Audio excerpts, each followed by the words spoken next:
Now, let's go on. Not only who God is, what God has decreed, what God has done in history, in the gospel, and in you, but what God will do. This is something that I, as a Christian of many, many years, over 30 years, if there's any truth that I have to remind myself of, it's this one, more than any other truth. You know, people will say, this is the only life you get. You can't hit replay. You can't hit replay. This is the only life you get. That's true. But this is not as good as it gets. What is waiting for us? Future grace. 1 Corinthians 2:9, things which eye has not seen and ear has not heard, and which have not entered into the heart of man, all that God has prepared for those who love Him. And don't you dare, because I will come down there and I will whip you. Don't you say, there's the key for those who love Him, and I don't love Him perfectly. Will you just stop it? Stop it. Stop doing that. He doesn't love you because your love's perfect. The tautology that we have in Deuteronomy chapter 7, where basically it's set before Israel. Israel, why do I love you? Okay, I'll give you the answer. Israel, I love you because I love you. And what he's saying, it came from me. It was my decision. I elected it. I decided it. I set my love on you. There it is. My love did not begin with you. It doesn't stand with you. It won't end with you. It began with me, stands with me, ends with me. I love you. But I don't deserve it. Would you shut up?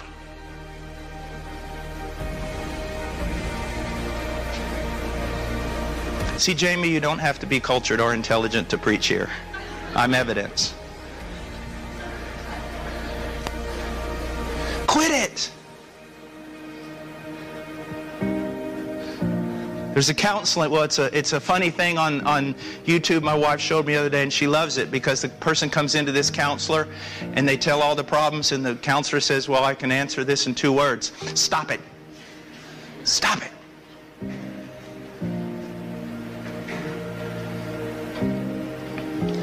Ephesians 2:6 and 7. And raised us up with Him and seated us with Him in heavenly places in Christ Jesus, so that in the ages to come, what? So that in the ages to come, you can have a little cabin on a hillside somewhere. No. So that on the ages to come, He might show the surpassing riches of His grace in kindness towards us in Christ Jesus.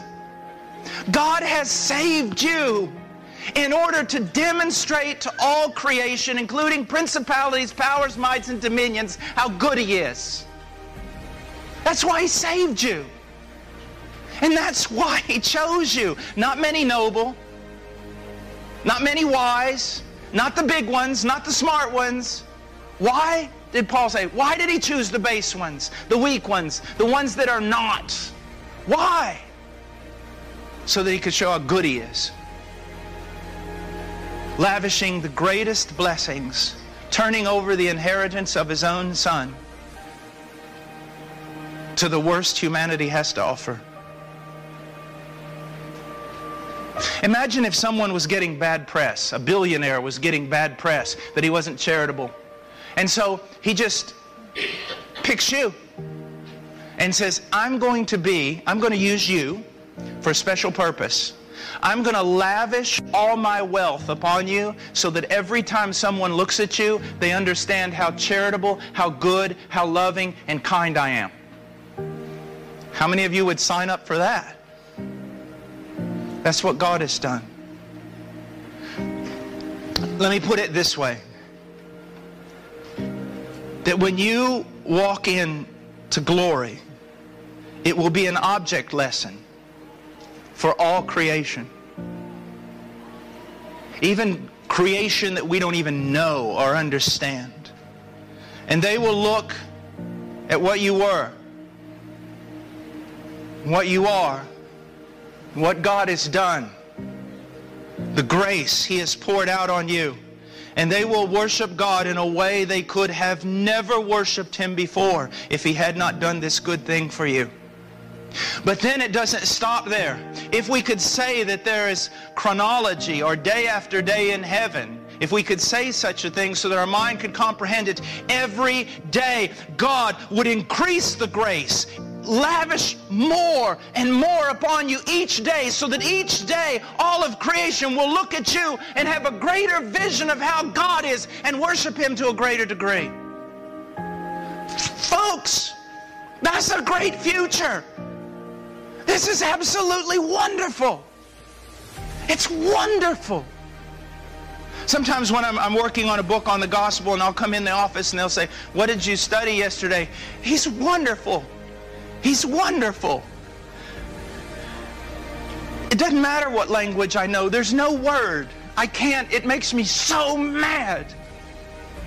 What's waiting you is so wonderful. The one waiting you, His name is wonderful. But please, saints, please, I'm begging you, look, don't live this life. Don't continue on. If I could give you anything, if I could pray one thing for you, I mean, above everything else, if you're truly a child of God, if I could give you one gift, it would be that you would comprehend something of His love for you. It'd be that. Really. I'm tired of seeing you tired. I'm tired of seeing me tired. If you could, I mean, if you just grasp that one thing, He loves me immutably. End with an illustration. I promise I'll end. When I was in Peru, my first years as a single missionary, and practically from the moment I was converted. This is going to sound all psychobabble. I don't care. It's true. But when I was in school, I was never like in the inner circle.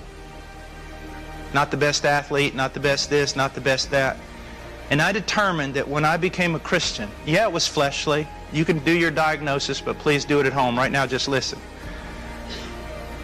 I determined that would not happen to me in my Christian life. I determined that there wouldn't be this idea of there's Spurgeon and Martin Lloyd-Jones and all their inner circle, the guys that God really loves, and I'm outside somewhere. I determined that would not happen. And I worked 18 hours a day for years. And if I had a chance to go get martyred, I tried to do it. Until the point where I weigh like 225 right now. I weighed about 169 pounds. And I killed myself. I killed myself. And one day, on the 3rd floor of this old building where we took care of street kids, and we had our church during the war in Peru. It was all bombed out and everything else, and I slept in a little room on the 3rd floor. I was going up the last little flight of stairs, and I collapsed. And I said this. I cried out. I screamed it. I don't want to go to hell because I'm afraid of hell. I don't want to go to heaven because I'm ashamed. Just put me somewhere. Just put me somewhere. It was at that moment that it was just a work of the Lord. Scripture started coming to mind, different things. I realized, yeah, how fleshly everything had been, how wrong I was. But here's the thing. I recognized God loved me. Loved me. That I didn't have to move to the left or the right. That was the thing I thought that day. I was sitting on the steps and I was looking at myself and I realized I don't have to move a 1/4 of an inch to the left or a 1/4 inch to the right. I don't have to be a great missionary. I don't have to die as a martyr. I don't have to be a great preacher. I don't have to do anything because it is all it's God. It's in God. He did it all. He made the decision. He carries it through. He brings it to its end. I am loved. what a wonderful release. That it's just Him. It's Him. For every once, I'll take a Puritan statement and modernize it. For every one glance you take of yourself in the mirror, take 10 long looks at God and His love. You're loved. This is a terrible thing about being a preacher. I'm trying to tell you something. I'm trying to get something through your thick head. And it is this: God really, really, really does love you, immutably so, perfectly so. And it is all founded upon Him, His person, His decrees, His work through Christ on your behalf. All of it, it's done. It's done. You've got to walk in that. You've got to keep yourself.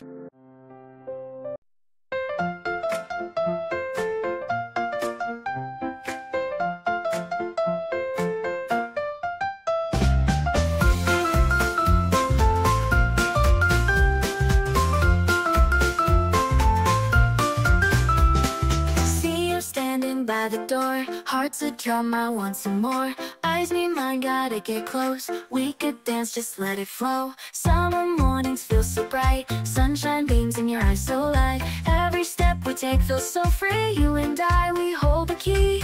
Give me that cute sweet crush. Heart's on fire, it's way too much. Butterflies take over my mind. Stay with me, let's rewind time. Maybe hold your hand a little tight. Whisper secrets in the fading light. Take a chance, what could it be? This feeling's electric, wild and free.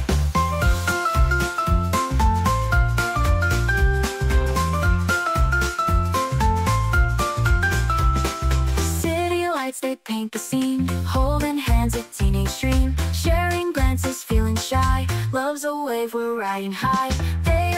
It's swirl and sway. Laughter rings, we chase the gray. Sparks ignite in midnight air. Love is magic everywhere. Give me that cute sweet crush. Heart's on fire, it's way too much. Butterflies take over my mind. Stay with me, let's rewind time. Give me that cute sweet crush. Heart's on fire, it's way too much. Butterflies take over my mind. Stay with me, let's rewind time.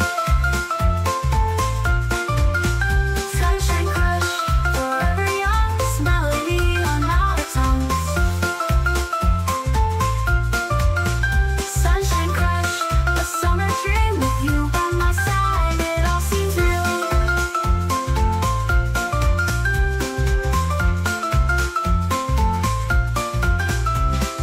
Sunshine crush, forever young. This melody on our tongues. Sunshine crush, a summer dream with you by my side. It all seems real.